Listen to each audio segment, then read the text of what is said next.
to exclude short story, narrative to exclude drama, in prose to exclude lyrics, because lyrics are long in narrative, but they are not in prose, they are in poetry. We have the Greek novels where, okay?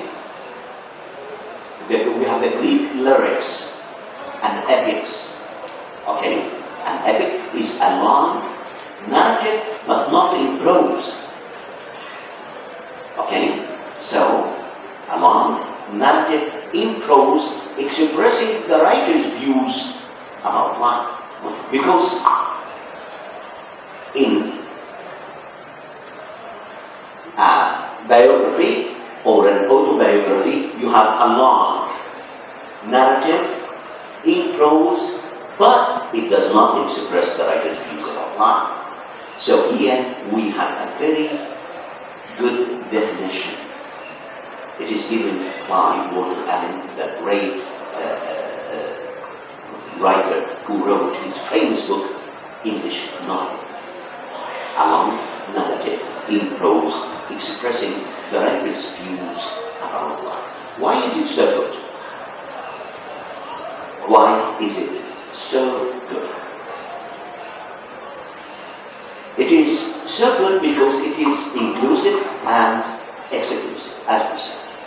So many writers who find novels, okay, and not that genre. But this is an accurate, and it is picked by so many writers as a novel.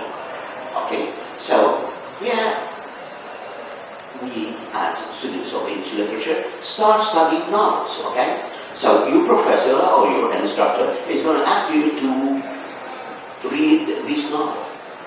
But you go to the Anglo-Egyptian or you go to any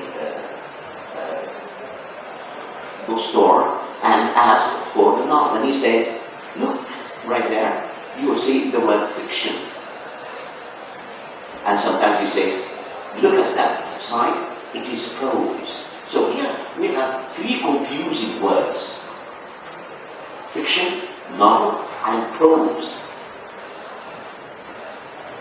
And as a first year student, you could be surprised. You say, no, we did not.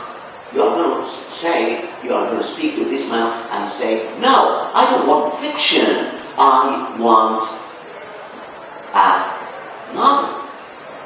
And he says, yeah, okay, but you found that. Okay? So you don't need to put yourself in such an embarrassing situation through knowing what is the difference between novel, fiction, and prose. You know, when you speak about the content of a work of art or a work of the content of the novel, you say it's fiction. Fiction means it is an imaginative work. It is not a biography. It is not an autobiography. Okay, so a novel should be from imagination of the writer. So a novel should be in fiction.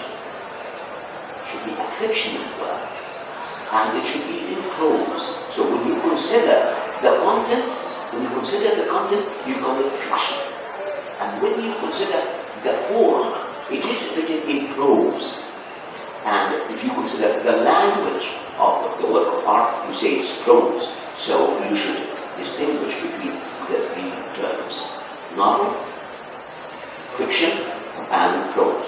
When you consider the content, the events, the incidents of the novel, you call it fiction. And when you consider the language, you call it prose. Okay? So we can say that a novel is a fictional work in prose.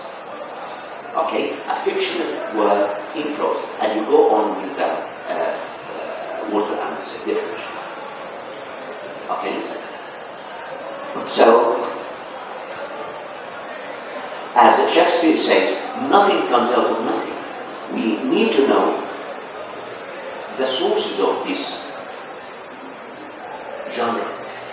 Nothing comes out of nothing. You know, you came from your father and so on, your grandfather and so on, and we go back to Adam, and is from mother. So everything has to have its sources. So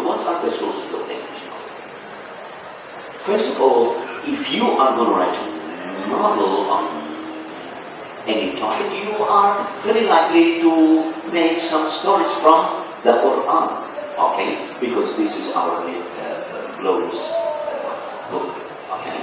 And it's very understandable that when British writers start to write, they are going to use the Bible. So actually, the most important source for the English novels is the Bible.